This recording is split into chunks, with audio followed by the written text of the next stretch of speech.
অসমাপ্ত diary. 12ই April 2026, রোজ রবিবার।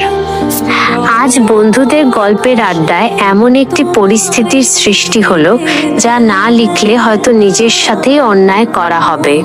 গল্পের এক পর্যায়ে তারা তোমাকে বেঈমান বলে আখ্যা দিল, কিন্তু আমি তোমাকে বেঈমান বলি না, কারণ বেঈমানি তো তোমার রক্তে মিশেছিল।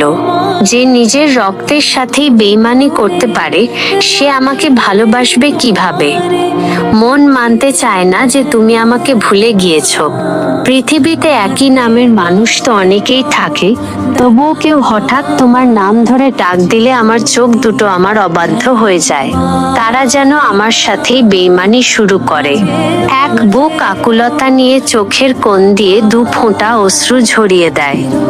নিজেকেই প্রশ্ন করি, কেন এমন হয়?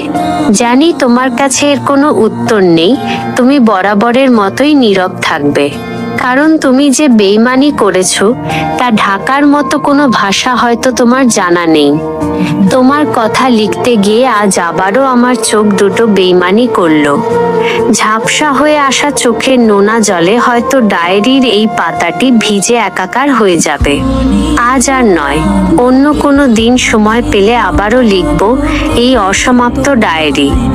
ইতি, বিল্লাল।